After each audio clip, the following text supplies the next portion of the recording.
We are recording. Welcome, everyone, to the Upper Keys BPW Professional Development Series. We have Sarah Egner from Marine Lab here going to tell us the secrets of the mangroves.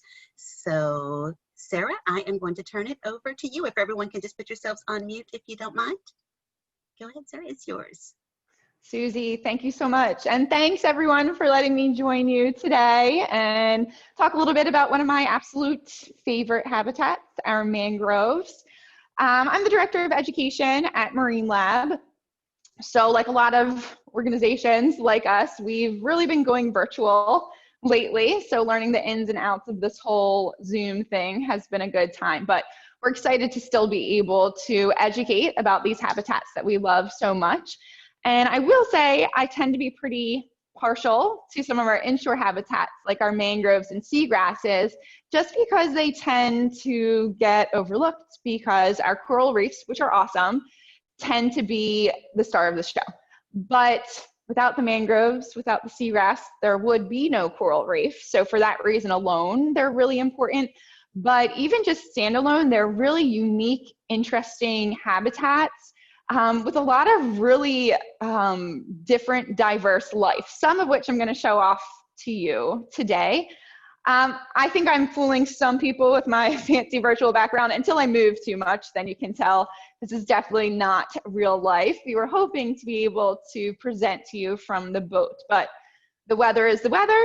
It is what it is, no worries.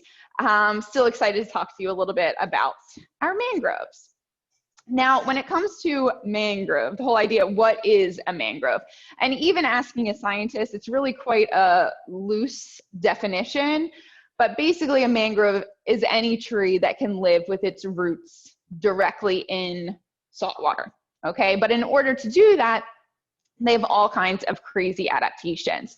So we think of 3 species here in Florida, right? Most people are familiar with our 3 species, and I'm gonna go over how to identify those 3.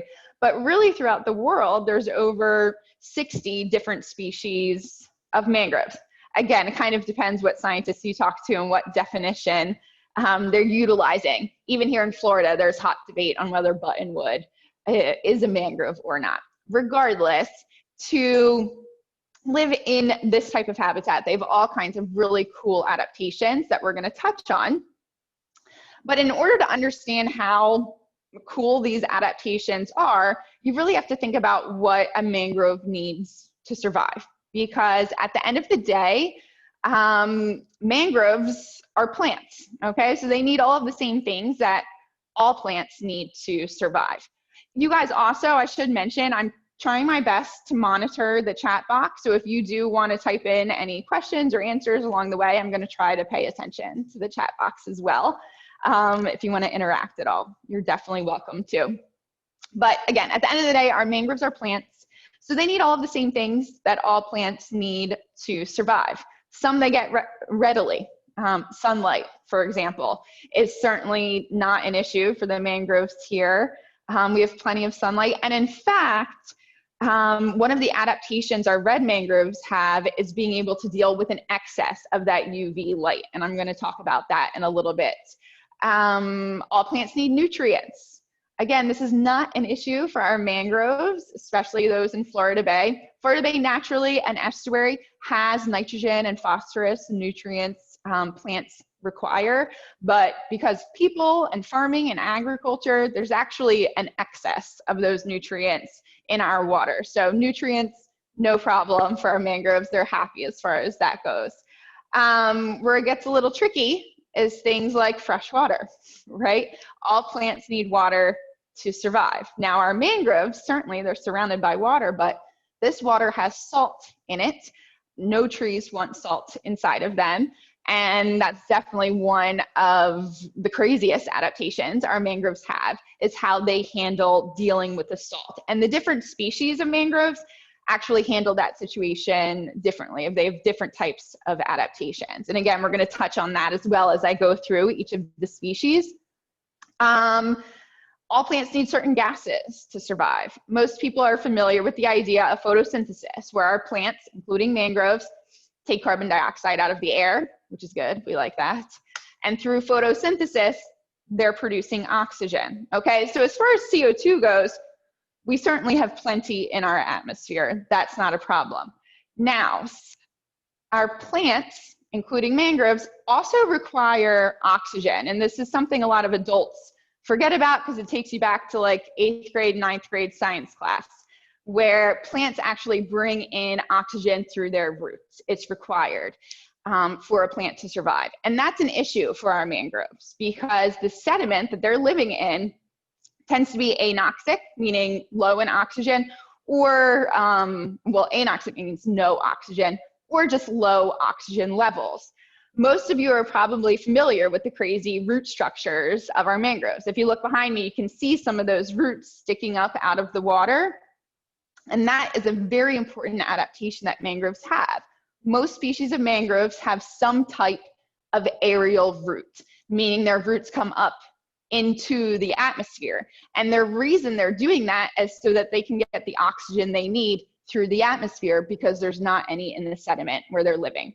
And our different species of mangroves have different types of aerial roots. And again, we're going to touch on that. The last thing that plants need for survival, that all living things need for survival, is the ability to reproduce. In my opinion, this is the coolest adaptation that our mangroves have. I'm going to touch on that as well, just so that you can see, because they can't produce dormant seeds like a normal plant can. So with that said, I do want to just kind of show you some of basically how you can identify the 3 different species of mangroves that we have here in the Florida Keys and throughout the state of Florida, okay? Red, black, white, those are our 3 species. When I teach students, I always have them tell me the mangroves in that order because reds tend to be the mangroves closest to the water's edge. The black mangroves tend to be the species behind the red, and then the white mangroves are more towards the center of the mangrove island. Obviously, they're plants, they don't always follow our rules, but that tends to be the zonation that we most commonly find. Should point out they are creating actual islands. They stabilize sediment, creating islands that you can actually walk on. Our red mangroves here in the Florida Keys, certainly the most identifiable species. It's the one we have the most of as well. And they have 2 different types of aerial roots. If you can follow my cursor, at the bottom, the roots that you see kind of arching out of the water, those are known as prop roots, P-R-O-P. And then the roots that you see hanging down, like this one here, that's eventually going to make its way all the way into the water, those are known as drop roots. So our red mangroves have both prop and drop roots, both of which are considered to be aerial roots. So they can get oxygen from the atmosphere, but you can see this system of roots really gives a lot of structure for that red mangrove as well, which makes sense. They're on the outer edge of the island. Any kind of big waves or anything that comes through gets absorbed right through those roots. So they also add some really good stability for our trees. The red mangrove leaf is another way, the best way to identify our 3 species here. Look at the roots, look at the leaves, okay? Because they're quite different on the 3 different species. These leaves that you're looking at here are from the red mangrove. The red mangrove leaf is definitely the largest, it's the thickest.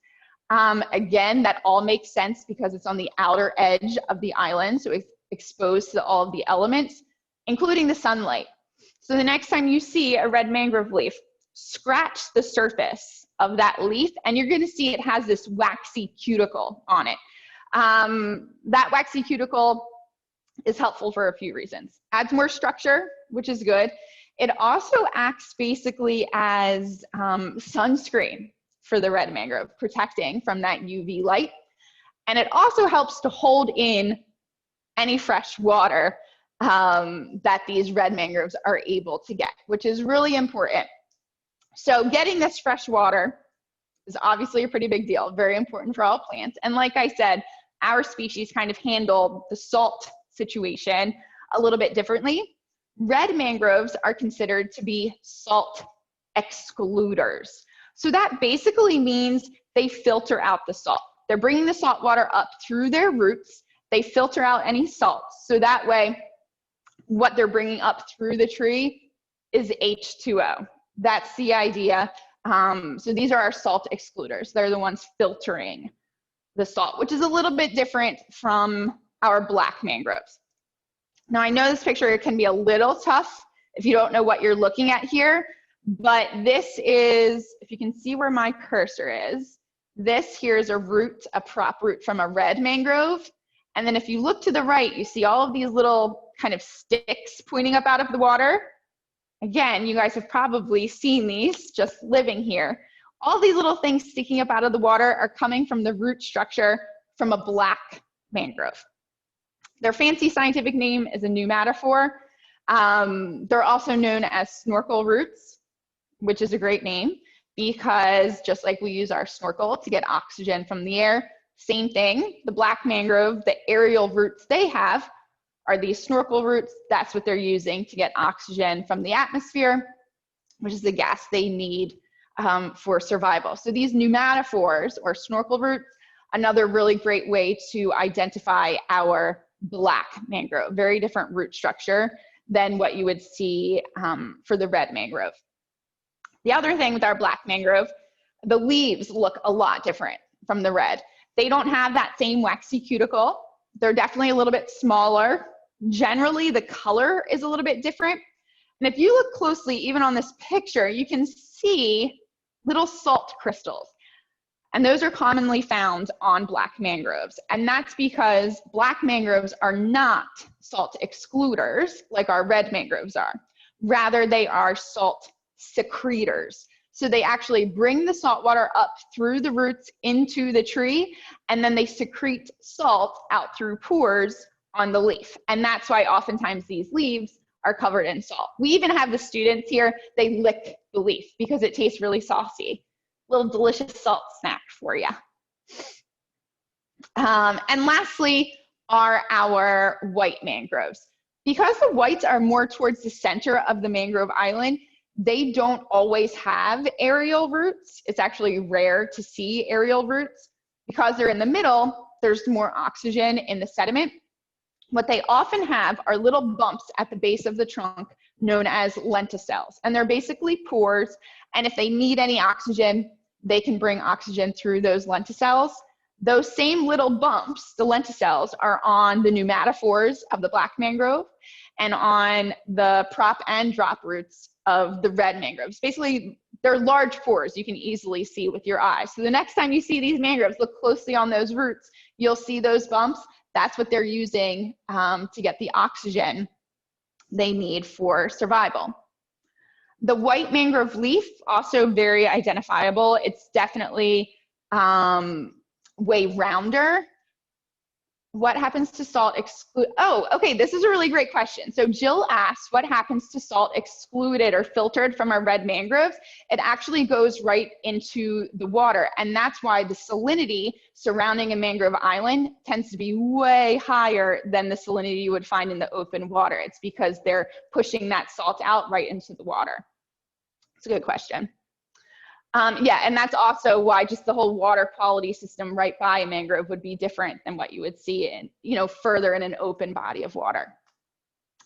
Our white mangrove leaf, you can almost make it out, has this little indent at the top. I tell the students if you turn the leaf upside down, it looks like a W for white, one way to identify it. Another great way to identify the white mangrove leaf is at the base of the leaf where the stalk is, there are two little bumps. You can barely make it out in this photo. Those bumps are known as nectar glands. So they're actually producing sugar, nectar. They're doing that for a really interesting reason. They want this sugar to attract sugar ants. They want a bunch of sugar ants crawling around on the leaf. And that's because the sugar ants keep away the caterpillars, which of course would otherwise be chowing down on the leaves. So the white mangroves and the sugar ants have a pretty cool symbiotic relationship where the ants are getting the sugar, they're getting their food, and the white mangroves are getting protection. Kind of neat.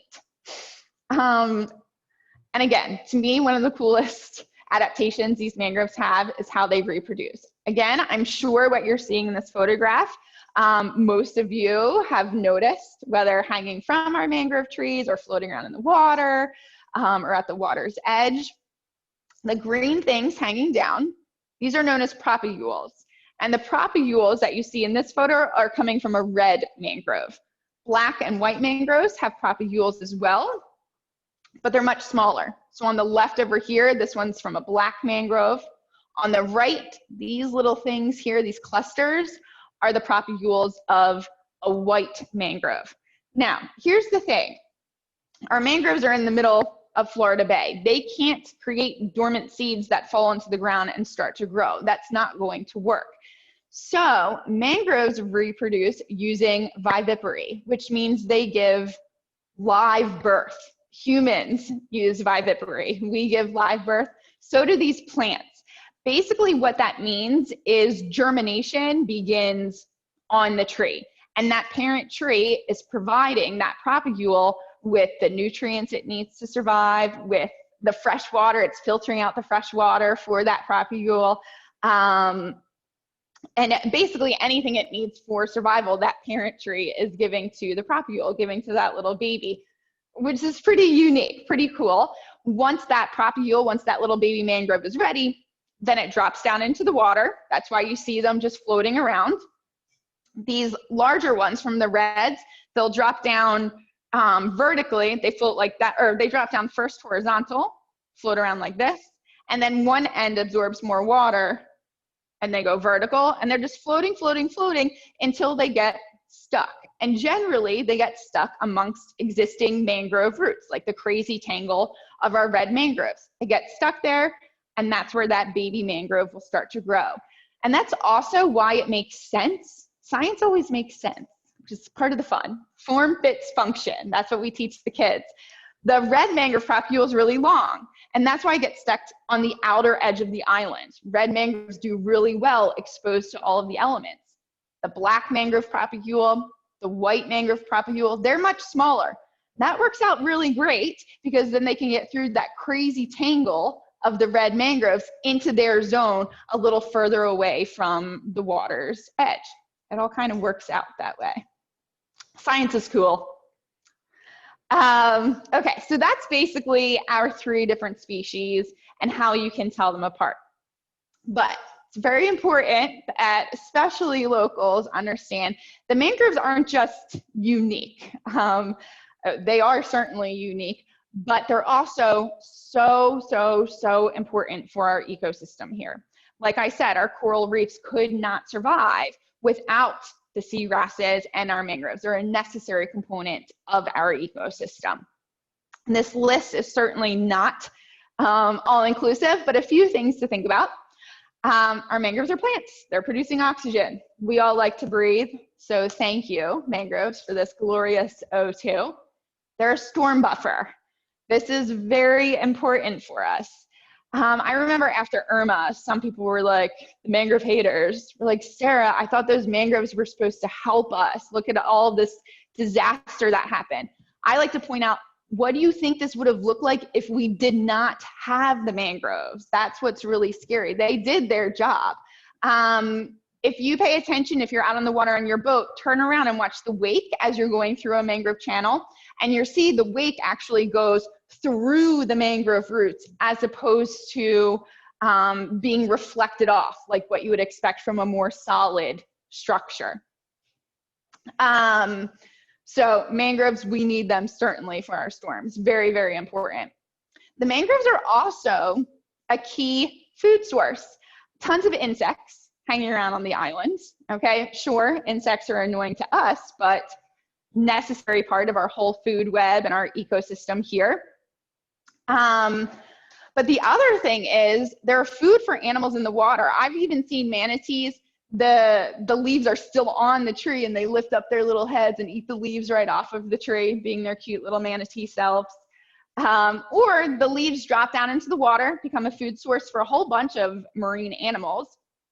If they're not eaten in the water, they break down and become detritus, which is organic material, and it's the base of our whole entire food web here in the Florida Keys. So even the leaves are very, very important.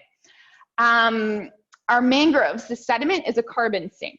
So the reason this is very important is because of a little something known as global climate change, right? We have too much carbon in our atmosphere. Like all plants, our mangroves take that CO2 out of the atmosphere through photosynthesis. So that's a great thing. But our mangroves and seagrasses actually take it a step further. And any excess carbon is stored in the sediment. So it doesn't just go cycled through like for most plants, it gets stored in that sediment forever. It's known as blue carbon. Phytoplankton do the same thing, where any excess carbon is stored in the sediment or in the bottom of our oceans forever, unless people come and decide to dig up that seagrass or dig up the mangroves, and then any of that carbon that was stored in that sediment is then released into the atmosphere. Our mangroves absorb nutrients and stabilize sediment. The reason those two things are extremely important is for our coral reefs, okay? Our corals need nice, clear water. The reason the water out at the reef is so blue and so clear is because our mangroves and seagrasses, they cling on to the sediment, comes from land, flows into the water, mangroves and seagrasses cling onto it so that the water flowing offshore is clear. Same thing is going on with nutrients. Nutrients come from land into the water. Seagrasses and mangroves absorb those nutrients so that the water going out to the reef is not only clear, but also low in nutrients, which that's a whole other lesson, but corals need a low nutrient habitat, very important. If there's high nutrient levels, then algae starts to grow. Algae is corals' primary competitor. So we need those nutrient levels to be nice and low to keep our corals happy. Lastly, our mangroves are such an important habitat. They're creating an island, so there's a whole bunch of animals running around on that island. Little mammals, squirrels, raccoons. Further south, we have the key deer. All of the insects, of course. There's snakes, all kinds of stuff using the island as a home. But around the water, it's also an important habitat. It's a nursery habitat. A lot of the animals you see out at the reef when they're little babies, they're living amongst our mangrove roots. And the other thing is the roots provide a really excellent substrate. So this is an underwater photo of those mangrove roots, the aerial roots in the water. And here they're covered in algae and sponges. All kinds of life are attached onto those roots. And that's one of the reasons why it's such an amazing snorkel, is because it's a home to a huge amount of animals. And I do want to show you, I wasn't going to show you this video because we were planning to be out on the water, but I want to make sure you guys understand how awesome of a snorkel the mangroves really are. So it's not a long video, it's maybe 3 minutes, but I think it's pretty enjoyable. This is what it looks like when you jump in there. It's so much more colorful than what you would expect. I think people generally would think it'd be really brown, but it's actually lots of purples and blues from our sponges and the algae. You get big mammals like our manatees.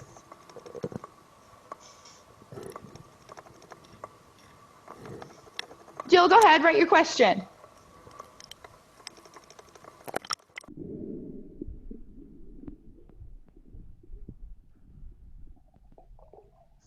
All of the this is a nudibranch that you're seeing here, closely related to like a sea slug and a snail. The blues are our sponges. Sea stars. This is a tunicate here. A lot of these things, if you don't know what you're looking at, it's like, so I don't care. Tunicate are very important, cool animal. Lots of fish, of course.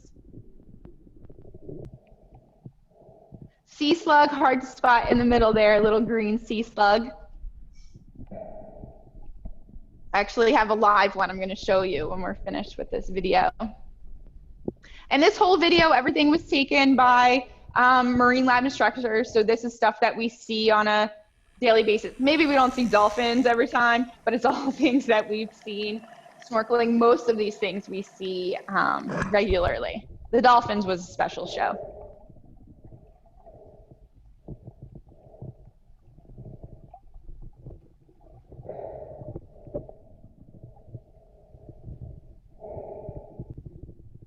Jill was asking about the leaves, if the salty leaves of the black mangroves get eaten too. They certainly do. A few things. A lot of the animals that feed around here are used to salty snacks, right? Because everything gets salty around here. The other thing is we get so much rain, and that almost immediately washes the salt off of those leaves. There's a brittle star in the center there. It's a little wiggle worm. A lot of this stuff, if you first go snorkeling in the mangroves, you don't see anything until you know what to look for, like our little scallop. Lots of sea stars.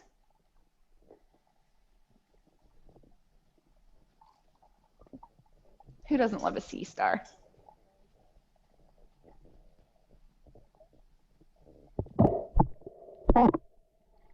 Really pretty. So the next time you want to go snorkeling and it's too windy or rough out at the reef, just know that Florida Bay and our mangroves are a pretty amazing snorkel. Even if it's windy, the cool thing about the mangroves is there's such a good storm buffer that as long as you figure out what way the wind is coming, you just go on the other side of the mangrove island. Oh, I didn't even talk about the white mangroves. Thank you. So someone asked, so the white mangroves don't really have to deal with salt because of the elevation. And do you know at what elevation black and white mangroves live? So as far as elevation goes, remember down here, we're like barely elevated. So that few inches difference doesn't make a difference for our species of mangroves. They're not really affected by the elevation so much. What they're affected by is the distance from the salt water. That's the main difference. So yes, white mangroves don't have to deal with the salt as much because they're further away from the water line. And again, not way further away, they still have to deal with salt. We're talking about a couple of feet basically. If they do need to deal with the salt, they secrete the salt just like our black mangroves do. They can, they're salt secretors. Like the black, you just don't see as much salt on the leaves because they're not dealing with as much salt as the black mangroves do. That was a good question. I forgot to touch on that.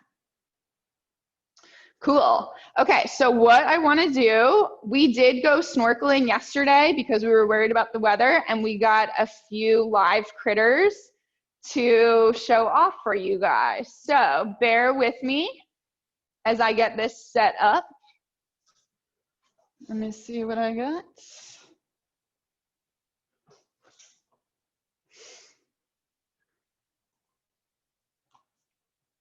All right, so we'll start with Mr. Sea Star here.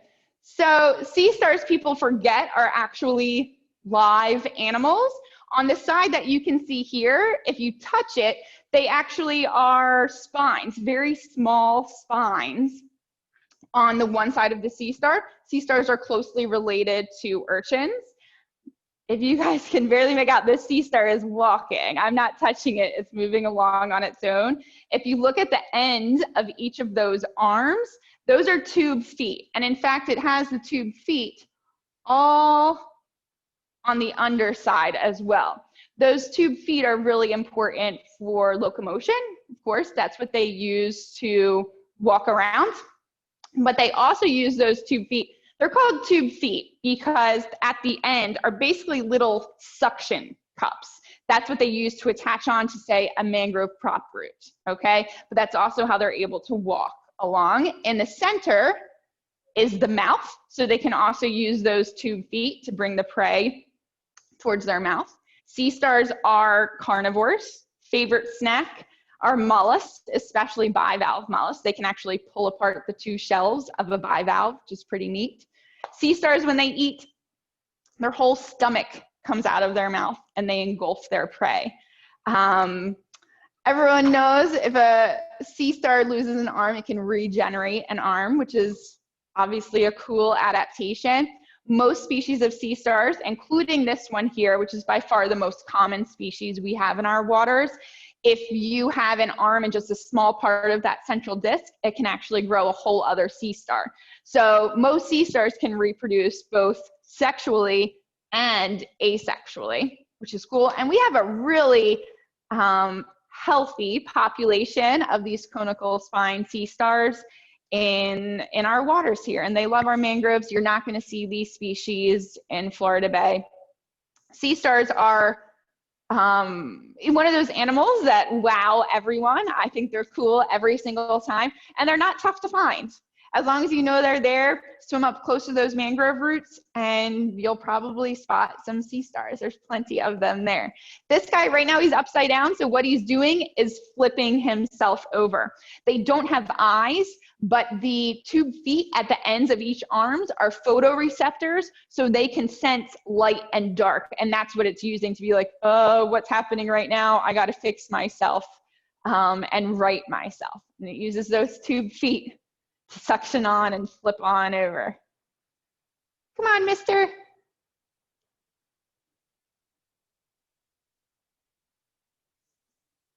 Cool. Let me see what else I got for you.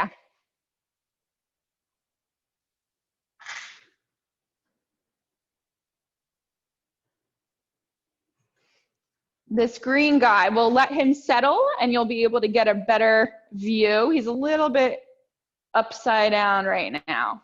He's fixing himself. Okay, so those ruffles on his back, those are actually really, really important. They make him look cute, that's for sure, but they're also very handy for camouflage, make them blend in.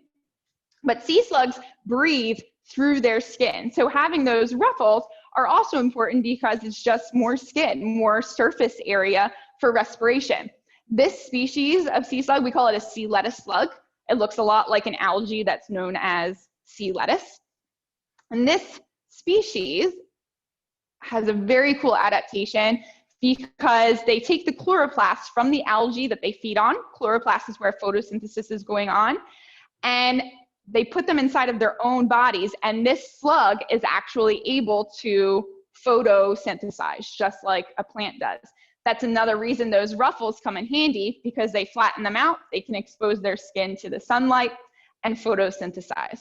Really pretty unique. He's a little camera shy. Let me see. There he is. Those antennae that you see, those rolled up antennae, those are known as rhinophores. Rhino meaning nose. And that's because they use the rhinophores almost to smell the water, taste the water, to figure out where they are and where they're going. So that's our little sea lettuce slug.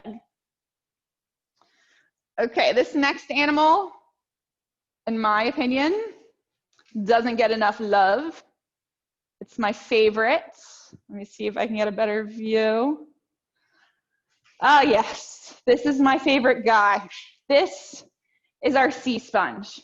Okay, it's true, sponges don't move, so people don't get quite as excited, but without the sponges, nothing else would be out there. Our sponges are very, very important for filtering the water. After Irma, our poor sponges took a really big hit because they were constantly just filtering all of the nastiness out of our water, and it took a while for these sponges to come back. They're finally back, and I'm so grateful because they make the snorkel so beautiful. Sponges have awesome adaptations. Most animals that can't move are going to have pretty impressive adaptations and basically defense mechanisms, because they can't run away or swim away. So in order to sit there and look pretty, they have to have some sort of defense mechanism. Sponges are no different.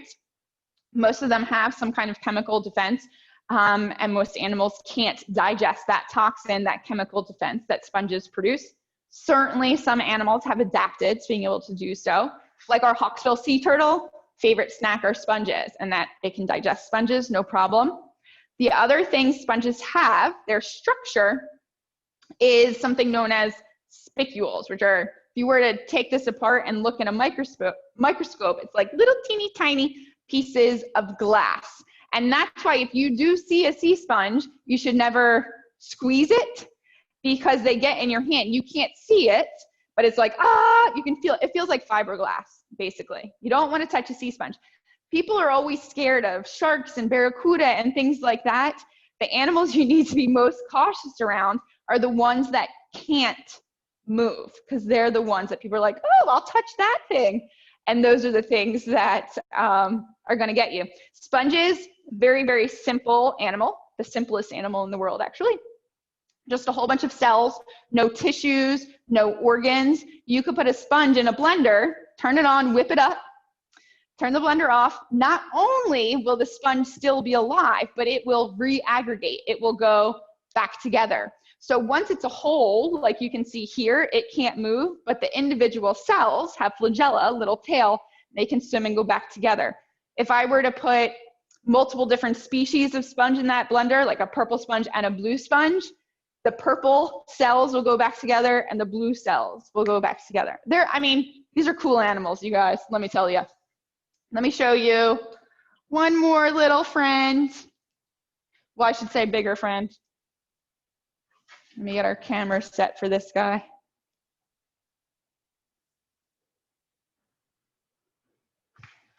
This here is our urchin. This is a sea urchin, so closely related to a sea star. You can see easily all of the spines, but if you guys look very closely, I can see it on my screen, so I hope you can see it on yours. It looks like almost dots surrounding the urchin. Those dots that you're seeing that are moving are actually the tube feet of the urchin. You probably can't make out the clear white filament that's connecting the tube feet to the actual urchin, but you should be able to see those dots, those tube feet. So sea stars, closely related to the urchins, that's why they both have the spines and the tube feet. The other thing about our urchin, he's stuck to the bottom because they use those tube feet to really attach. If I turn it over, oh good, he's behaving for me. If you look in the center there, you're going to see those white, the center looks like white. That's really all you can see, but those are 5 teeth. That's known as Aristotle's lantern. And again, I said these are closely related to sea stars. Something about sea stars people always know is that 5. They always think 5. All of the relatives of our sea star have that pentaradial symmetry, the 5. On the urchin, it's most recognizable with those teeth that you're seeing in the center there. I'm gonna flip him back over because he's definitely feeling the effects of being upside down. So those are just a few of the fabulous critters that you could see if you go snorkeling in the mangrove. Just like at the reef, I would say the biggest thing is it's important not to touch anything, right? For your safety, number one, obviously, but also for the safety of the animals. Oh yes, okay, the tunicates. So there's many different species of tunicates. In the mangroves, the ones you're gonna see are colonial tunicates. If you remember in that video, it looked like clear little bubbles. And those are attached onto a mangrove root. The other one, and they actually, the same species comes in 2 different colors here in the Keys. Sometimes they're clear, like what you saw in the video. Sometimes they're a really bright orange color, and that just depends on the actual chemical makeup. Like sponges, they have amazing chemical defenses, and there's actually tons of research being done by pharmacists on tunicates as far as cancer research goes. Some of the chemicals within them are thought to maybe hopefully be able to fight certain cancers in humans. There's a lot of research being done on tunicates themselves, but similar to the sponges, they're very important for filtering our water. One of the coolest things about those tunicates is they are closely, I wouldn't say closely, but they're more related to humans than any of these other animals that I showed you. So when you see them, you're like, it's just a little blob. How is that related to a human? They're in the same phylum, which basically means well, in the adult form, they don't have a backbone, but in the larval form, the little teeny tiny baby has something resembling a backbone, a hollow dorsal nerve cord. So when they are juveniles, they look almost like tadpoles, I would say. We do plankton toes here at Marine Lab, and we get them a lot, and they can zip and zoom all over the place. Then they metamorphosize into a much less complex organism, and that's what you're seeing on the mangrove roots. They're really cool. If you were to squeeze them, which don't do that, but if you were, they would shoot out water. That's another defense mechanism, and that's why tunicates are also commonly referred to as sea squirts, if you've heard that before. That's a common name for them. Now, with that said, I do just want to conclude telling you that just like every habitat, not only here in the Keys, but everywhere, our mangroves are facing various threats, and it's usually coming from people. The amount of trash in our mangroves is ridiculous, and they're simply doing their job. Our mangroves are filters of the ocean. They're really good at catching debris, even the debris coming from people. So marine debris is a huge issue for our mangroves. Even when we go snorkeling, I mean, I don't think I've ever snorkeled in our mangroves here in the Florida Keys without seeing a bunch of trash. It's awful, honestly. It's pretty disgusting. Cutting and trimming mangroves. Hopefully most of you are aware, even if you have mangroves in your own backyard, on your property, there's certain rules associated with trimming the mangroves.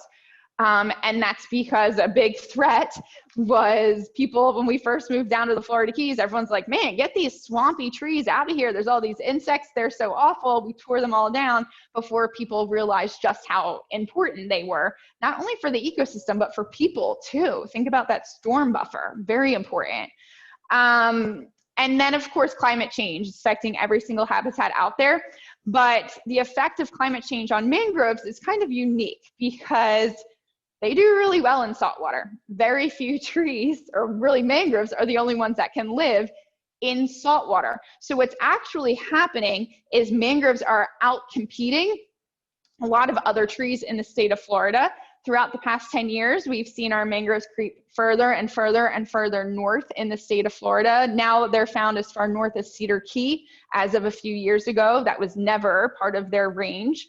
But because it's getting so much warmer everywhere, they're creeping further and further up, and they're creeping further and further inland as the sea level is rising. And what's happening, our mangroves are doing okay, but they're outcompeting other plants.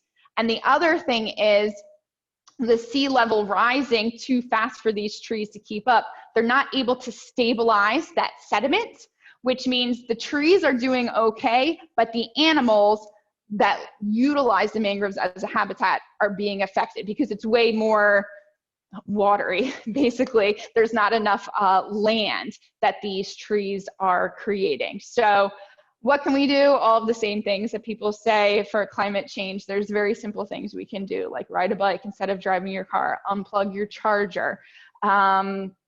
And of course, think about that marine debris along the same lines of marine debris and fossil fuels, avoiding plastic at all costs, all of that kind of thing. Each of us, and I tell this to adults just as much as I tell the students, each of us can make a difference, a little small thing. If you just love your plastic straw, use your plastic straw, but use a reusable bag at the grocery store. If we all start doing little changes, it can have a big impact. And not only on our mangroves, but remember, the mangroves are connected to the coral reef as well. With that, I want to answer any questions that you guys may have.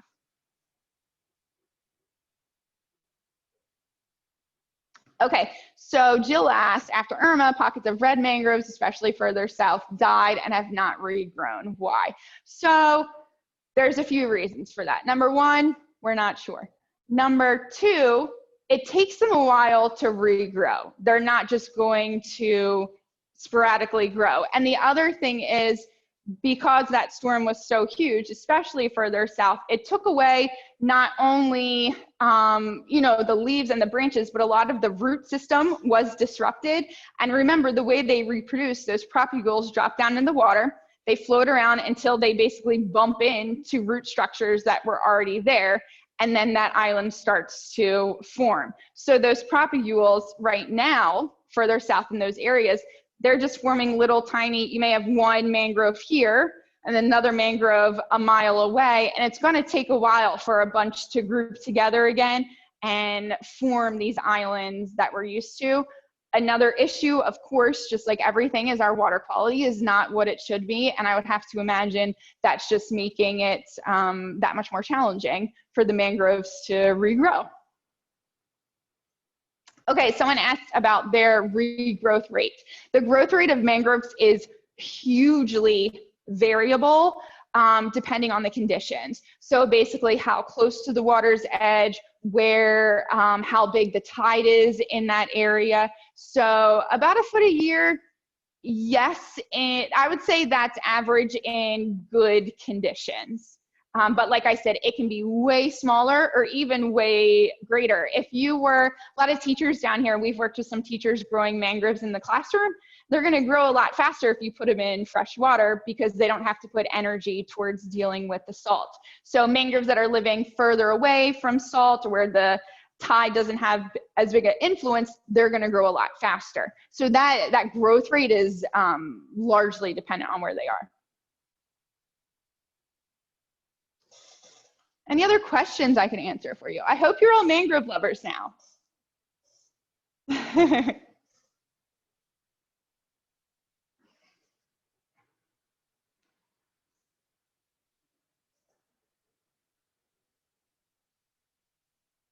Well, good. I want to answer questions from anyone.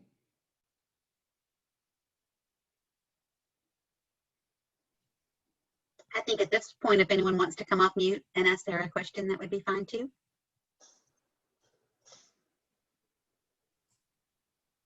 I think, can you hear me? Yes. Yeah, so thank you so much for this, Sarah. Wow, it's amazing. You know, we do a scuba charter, that's our business, and we pass through the mangroves a little bit on our way out and back to the reef. And sometimes if it's bumpy out there, we'll just do one dive and then come in and sit in the calm of the mangrove. And it's amazing to see visitors really, you know, you really get the difference. You're like bouncing around out on the reef, and then you come into like a calm, quiet, serene little paradise. Absolutely. So we're always trying to, you know, encourage people to get the snorkel and jump in and see what's there, because it's brown. It looks a little brown, and people just feel a little kind of darker. They feel hesitant to do that, but you've given us some more things that we can point out to people. Like we show them the little jellyfish, you know, and they don't sting, right? They're mild. Okay. They're so interesting. And they're like the little crabs you see crawling in the thing, then, you know, looking out for birds in there. So it's, and there's lobster also in the mangrove, right? Absolutely. All the juvenile lobster. Yeah. Yeah. No, it's really important. Make sure you tell them, like now you know some of the animals, some of the most important things snorkeling in the mangroves, keep your fins off the bottom, because as soon as they kick the bottom, I'm sure you've seen this, it all gets stirred up very easily because it's a silty bottom. They got to keep those fins up. That'll help prevent them getting stung by those jellyfish too. Yeah. But then encourage them, even though it's spooky, encourage them to get up close to those roots. Don't kick, don't splash, don't make noise, be quiet and stare. Because these animals, I always tell students at the reef, you can kick and splash and scream and shout and everything's going to swim in front of you. At the mangroves, these animals are surviving by blending in. They're trying to hide. And so you need to do everything not to scare them away. So being quiet is so important. Be still. If you're close to those roots, let your eyes adjust. And that's when you see like the sea star walking along and the sea slugs moving along. I mean, it's pretty cool as long as you have your snorkeling under control. And that's the hardest part for new snorkelers. Right, right. And the current, I mean, that's the other thing that's always a little bit sometimes surprising, because it is so calm on the surface and looks that way, but you can have some current ripping through there too, depending on where the tide cycle is. And so, yeah, we have a favorite. I'm not going to tell you where it is, but we have enjoy. mangrove, inlet that we can get our boat into without disturbing too much. And yeah, it's a special place. That's good. I'm glad that you take people there. I think that's important.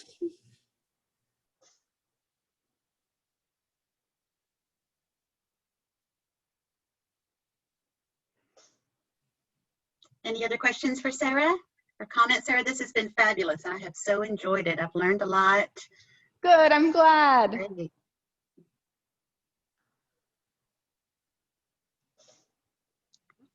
Guess there's no questions. Did you have anything you wanted to wrap up with, Sarah, just to say in closing? No, just thank you guys. Thank you so much for letting me join you. I hope you have a new appreciation for our beautiful mangroves. We're so lucky to have this habitat down here, so enjoy it. My favorite quote is, "Science is cool." I love that. And it makes sense. If it doesn't make sense, you haven't figured it out yet, but it will make sense.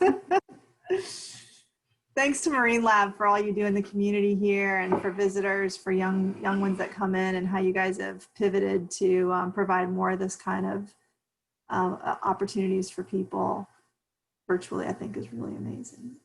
Thank you. Thank you. We've been enjoying it, honestly. And I want to come out for one of those live ones with you on the boat too. Glenn and I are going to do it, because the more we learn, the more we can share with others, and that's really important. Absolutely. Well, we will schedule another one of those. Originally, this was supposed to have been live out on the boat in May, but then of course the pandemic canceled that. So we will try to do that next year, where we get everyone out there with you, Sarah. Good, good. I hope so. Looking forward to it.